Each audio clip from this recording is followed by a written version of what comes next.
Mi ponencia se titula Geopolítica del conocimiento. ¿Por qué Habermas? Yo vengo en representación de la Corporación Universitaria Rafael Núñez. Soy docente donde las cátedras que justifican esta ponencia básicamente son de la asignatura de Filosofía del Derecho y Argumentación Jurídica. Bueno, trataré de esbozar en 15 minutos lo que constituye un comentario o una aproximación acerca de esto que Walter Mignolo ha llamado la geopolítica del conocimiento. Puedes pasar. Me gusta siempre iniciar un poco con esta frase. Dice, when the missionaries came to Africa, they had the Bible and we had the land. They said, let us to pray. En español sería, cuando los misioneros llegaron a África, ellos tenían la Biblia y nosotros teníamos la tierra. Entonces ellos dijeron, vamos a rezar. Y dijeron, cierren los ojos. Cuando nosotros cerramos los ojos y luego lo abrimos, ellos tenían nuestras tierras y nosotros teníamos en las manos nuestra Biblia.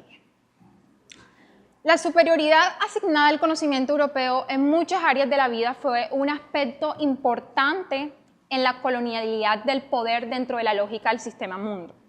Los conocimientos subalternos fueron excluidos, omitidos, silenciados e ignorados.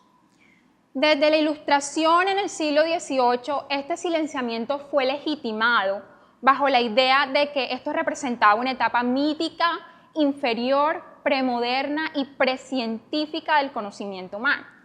Es decir, solamente el conocimiento que era generado por la élite científica y filosófica de Europa era tenido por conocimiento verdadero, ya que era capaz de hacer abstracción de los condicionamientos espaciotemporales y se podría situar como una plataforma neutra de observación. De modo que el punto cero, como lo llamaría Santiago Castro Gómez, fue privilegiado como ideal último de conocimiento. Pero cuando en el corazón de Europa se gritaba libertad, igualdad, fraternidad, el ego del conquistador pronunciaba al mismo tiempo cochino negro, cochino judío, cochino ratón. Esos gritos pusieron de presente aquello que Nelson Maldonado Torres llama el lado más oscuro de la formulación cartesiana, que debajo del yo pienso, luego soy, podríamos leer que otros no piensan y otros no son. Entonces nos preguntamos, pero ¿cómo voy a pensar Latinoamérica sin Jacques Derrida o Habermas? ¿Cómo voy a pensar México desde los zapatistas? ¿Cómo voy a pensar Colombia desde la asesinada Unión Patriótica? ¿Cómo voy a pensar Haití desde el buduismo de los esclavos cimarrones? Entonces era un modo de pensar que estaba por fuera de las categorías de la modernidad. Lo que pone de presente que eso que llamamos filosofía latinoamericana, si es que se puede hablar de tal cosa, estuvo de espaldas al pensamiento indígena y de espaldas al pensamiento afrocaribeño. Ahí, déjala ahí. No. Bueno, aquí tengo un mapa. Básicamente ilustra América del Norte, América Central, Suramérica, África, Europa, Asia, Australia, Antártica, ¿ok? Me gusta que llamen Norteamérica, ¿ok? Porque es lo que es Norteamérica. No es América. Cuando los gringos dicen nosotros los americanos, no son ellos los americanos. Yo le puedo decir a un gringo, yo también soy americana. Sucede es que soy, pues, suramericana, ¿ok? La geopolítica del conocimiento es un concepto acuñado por Walter Mignolo, argentino, semiólogo y profesor de literatura. Básicamente nos dice una idea central y es que la historia del conocimiento está marcada geohistóricamente y además tiene un valor y un lugar de origen. Es decir, el conocimiento no es abstracto y deslocalizado, todo lo contrario. En primer lugar, esto implica dejar de pensar que lo que vale como conocimiento está en ciertas lenguas y viene de ciertos lugares, porque tradicionalmente se ha querido vender la idea de que el conocimiento habla inglés o francés y vive en Europa. Nadie podría concebir que África América Latina y Asia produzcan conocimiento. No. En África producimos doxa, producimos opinión, producimos mito, producimos leyenda, pero en África no producimos epistemé, ni producimos conocimiento, y en América Latina mucho menos. Entonces el blanco, la construcción de racialidad y el dispositivo de blancura que se construye aquí es que el blanco tiene el conocimiento y que el negro especula desde su oscurantismo.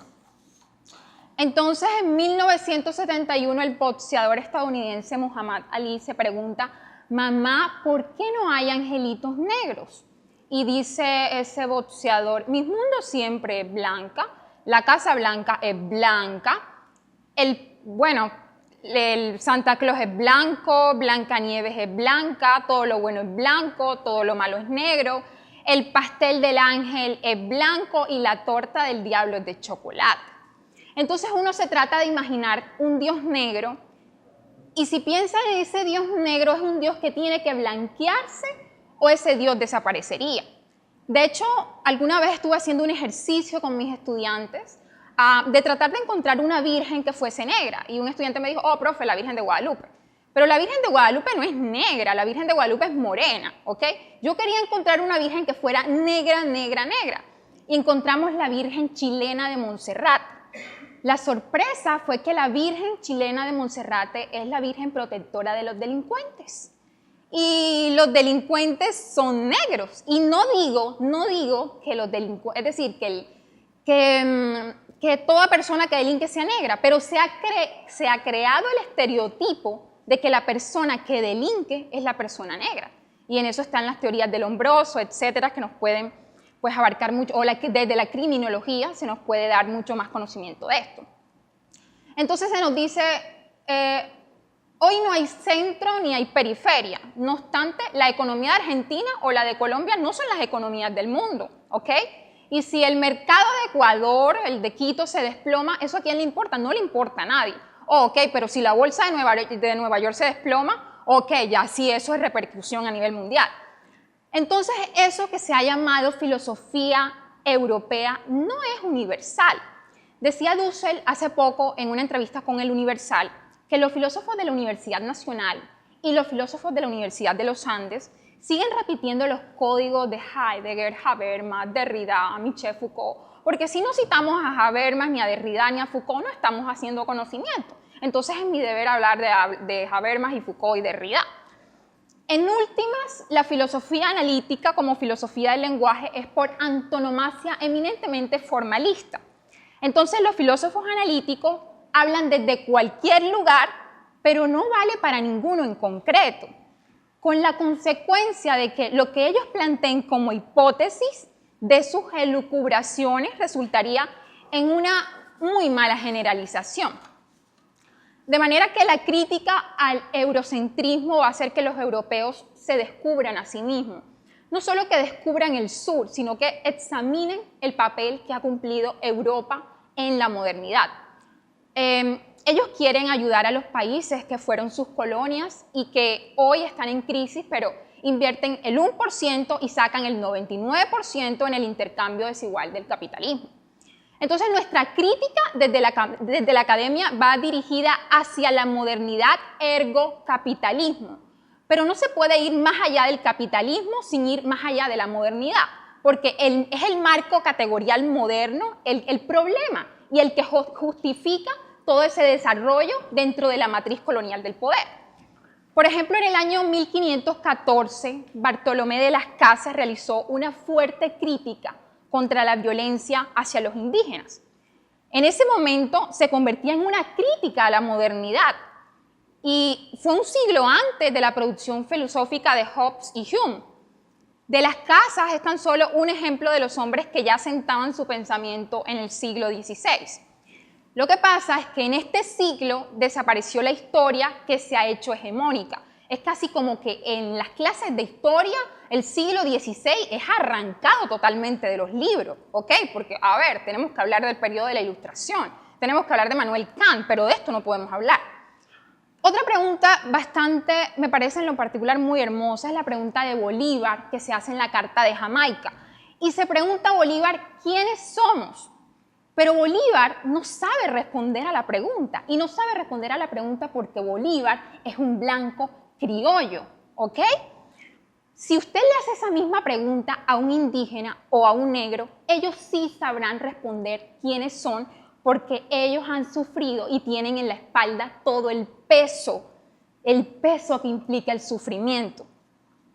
Para los condenados de la tierra, como diría Frantz Fanon en su libro Los condenados de la tierra o Piel negra, máscara blanca, la anticipación de la muerte no es tanto un factor individualizador, sino un rasgo constitutivo de su realidad, pues el encuentro con la muerte está siempre a su lado como amenaza continua. Es decir, el condenado lleva en su espalda la carga de la muerte, sabe que en cualquier día va a morir, ¿ok? De manera que, siguiendo a Lewis Gordon, si para Heidegger la pregunta ontológica más básica es ¿por qué hay cosas más bien que nada? La pregunta que emerge en el contexto colonial es ¿why go on? ¿Por qué continuar?